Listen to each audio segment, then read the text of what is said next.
नमस्कार, आप देख रहे हैं NBC 24। मैं हूं आपके साथ मानसी।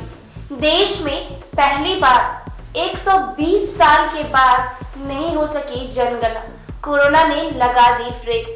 कोरोना से देश में बहुत चीजों पर रोक लगा दी है। इसी में एक बहुत ही महत्वपूर्ण चीज भी शामिल है। देश में पहली बार जनसंख्या की गिनती नहीं हो पाई है। कोरोना की वजह से 120 साल बाद दासकीय जनगणना पर ब्रेक लगा दिया गया। 2019 से ही जनगणना की तैयारी शुरू की गई थी।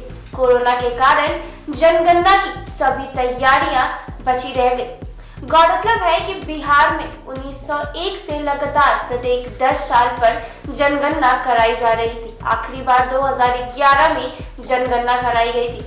वर्ष 2021 गुजर गया और 10 वर्षों के बाद होने वाली जनगणना नहीं हुई। जनगणना से देश व राज्य की वृद्धि दर के साथ अन्य सभी विकास के आंकड़ों की सूचनाएं मिलती है। यह एक प्रकार का दृष्टिपत्र है जो पहली बार कोरोना महामारी की भेंट से चढ़ गया। अब भारत सरकार जनगणना की अनुमति आंकड़े जारी कर सकती है।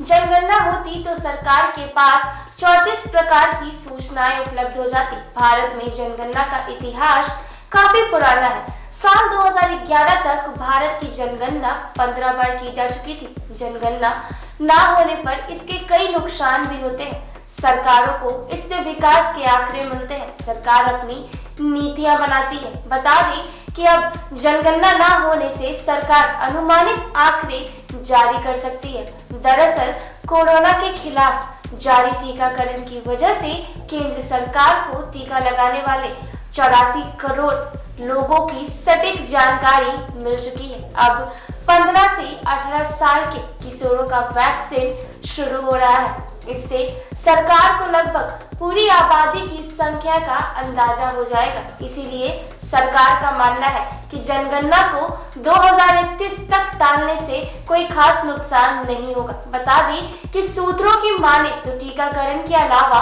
डेल्टा इंट्रोगेशन से भी जनसंख्या की सही आंकड़े सरकार को मिल रहे हैं। तो वहीं जन्म मृत्यु पंजीकरण कानून प्रस्तावित संशोधन से रास्ता और भी आसान हो जाएगा।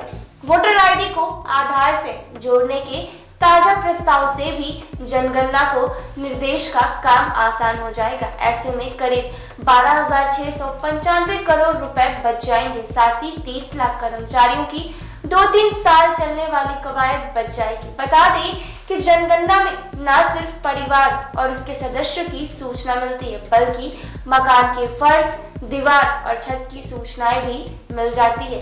स्वामित्व जानकारी मिलती है। स्वच्छ भारत अभियान की अपडेट जानकारी, जिसमें हर घर में शौचालय का प्रयोग, पानी की आपूर्ति की स्थिति, बिजली कनेक्शन, रसोई घर में gas connection, radio, TV, telephone, mobile, smartphone, cycle, scooter, motorcycle, car, jeep, परिवार के सदस्य का बैंक खाता सहित इससे पुरुष, स्त्री, अन्य लिंग की सूचनाएं उपलब्ध होती हैं।